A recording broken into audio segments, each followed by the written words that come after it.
di keraton itu banyak tanaman yang sekarang itu sudah hilang.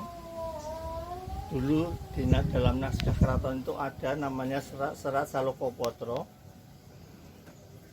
Itu ada 72 macam tanaman. Tapi sekarang itu sudah hilang. Tidak semuanya itu ada di keraton lagi. Nah, di antara tanaman-tanaman itu yang paling boleh dikatakan paling banyak ditanam itu adalah pohon asoka itu. Kalau orang Jawa sekarang menyebutnya kembang soko, tapi itu dulunya dari kata asoka dalam bahasa Jawa kuno. Asoka itu artinya yang tidak sedih.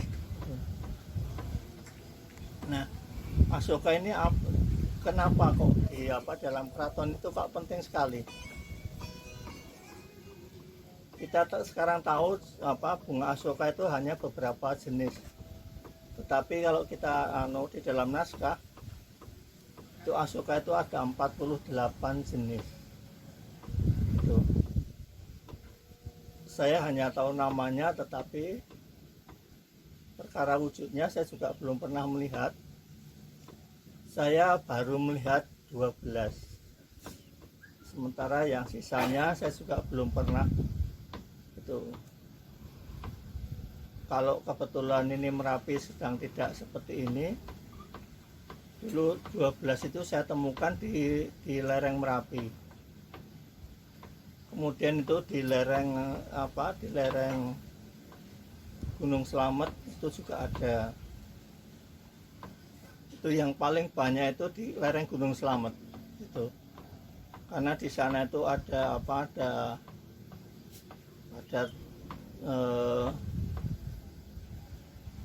yang empunya itu bernama Kyai Ageng Kembang Arum ya, sehingga di situ tuh banyak sekali tanaman-tanaman bunga.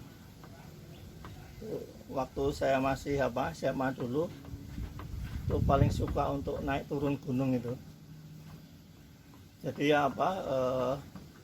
dari Aceh sampai Nusa Tenggara Timur itu saya tuh sudah jak-jakan gunung, naik turun gunung itu ya. Meskipun orang sakitan tapi bisa naik turun gunung itu. Kok kalau naik gunung kok nggak sakit, saya juga heran. Nah, itu yang banyak itu di Slamet. Kemudian di Sindoro dan Sumbing itu ada satu tempat yang itu isinya tuh hanya bunga. Tapi ini tempat ini paling berbahaya karena apa? Karena di situ itu kebetulan selalu ada ampa-ampa. Ampa-ampa itu adalah apa? Itu adalah awan gelap yang di dalamnya itu berisi petir. Ini kalau kita tidak berbahaya, kita bisa dimakan oleh ampa-ampa ini. Itu selalu mesti ampa-ampa ini selalu bertengger di taman itu. Indah sekali. Betul, indah sekali. Andai kata tiba-tiba itu Sumbing itu meletus lagi ya, akan lebih bagus mesti itu taman itu. Nah, itu mengapa kok di keraton tuh kok asoka ini menjadi penting sekali? Kalau kita kembali melihat pada sumber kakawin Jawa kuno dulu, itu kakawin Ramayana yang kemudian nanti dilanjutkan di keraton di naskah dari Pangeran Brontokusumo. Asoka ini adalah tempat yang di situ itu Sita atau Sinto itu ditempatkan oleh Rahwana. Ya, kita selalu beranggapan bahwa Sinto itu di Kalengko itu ditawan itu ya, akan diperistri oleh Rahwana. Tetapi kalau kita melihat kenyataannya kita membaca di dalam teks, ternyata tidak. Rahwana itu tidak pernah ada satu keinginan sedikit pun untuk memperistri Sita, itu tidak pernah. Dia itu sampai gila dengan Sinta, karena Rahwana itu adalah apa? Dia itu pemuja Sri. Itu pemuja Sri. Dan bahkan karena demikian intensifnya dia memuja itu seperti orang gila, sampai seperti orang gila. Maka kalau di dalam tradisi Jawa kuno, di situ ada kebaktian yang bernama Madha Bakti. Jadi itu melakukan kebaktian sampai gila. Gitu. Oleh karena itu di situ yang namanya Sinta itu ditempatkan di taman di Taman Asoko ini. Itu sebetulnya pada saat setiap kali Rahwana datang ke sana, itu sebetulnya Rahwana ini melakukan pemujaan pada Sinta ini. Dan itu melakukannya pemujaan ini sampai seperti orang gila. Gitu.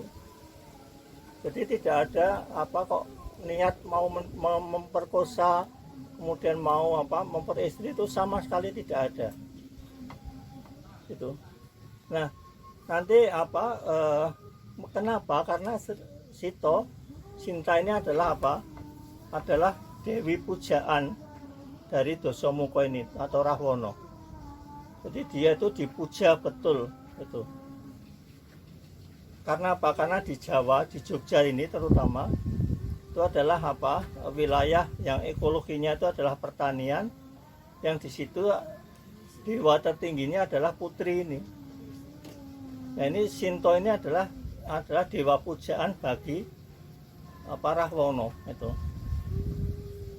Jadi itu adalah dewa tertinggi bagi Rahwana. Jadi nanti kalau sampai dia nanti moksa, dia akan kembali ke menyatu kembali dengan Sri itu. Ini.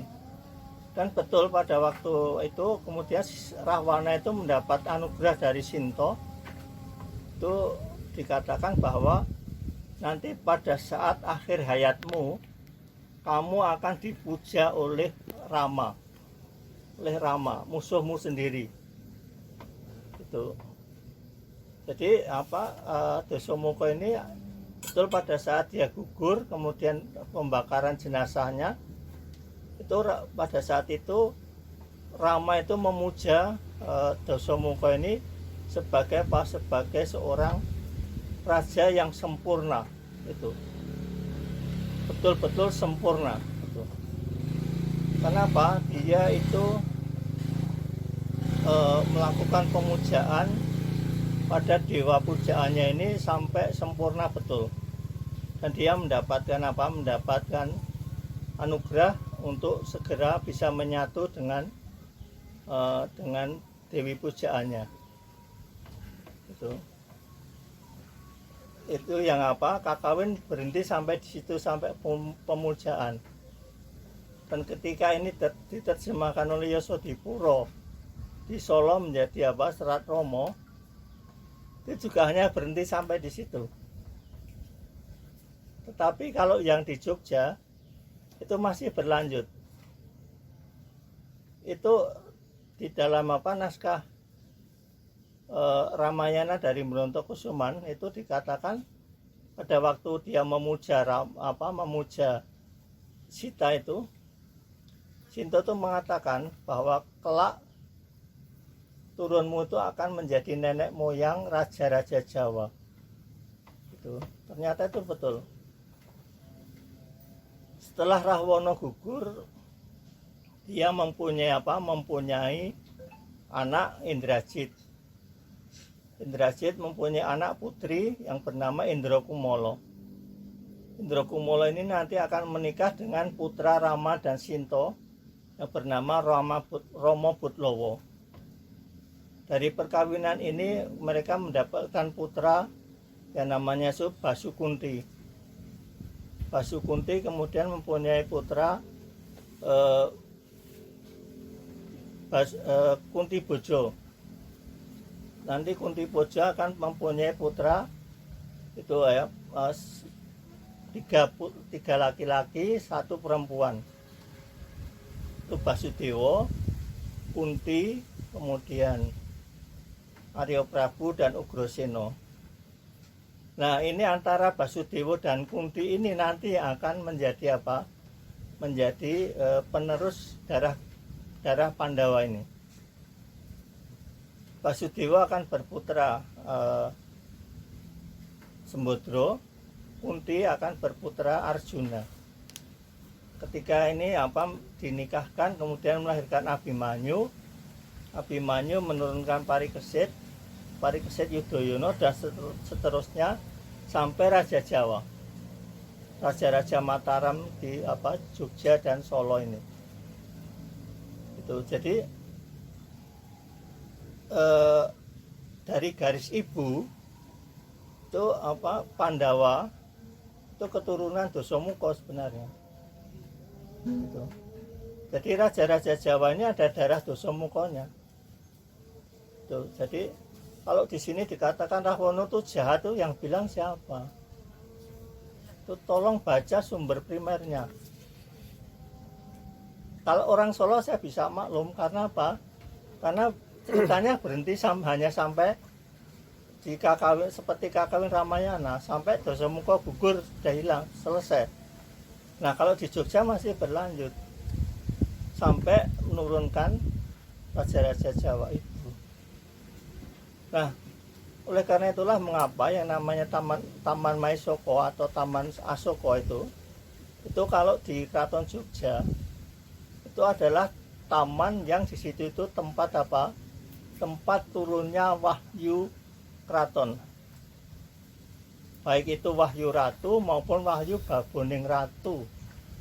Itu mengapa makanya yang namanya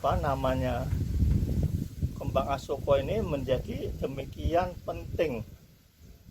Itu kenapa jumlahnya 48 itu juga kita akan bisa melihat kembali pada naskah Jawa kuno yang namanya Agastya Parwa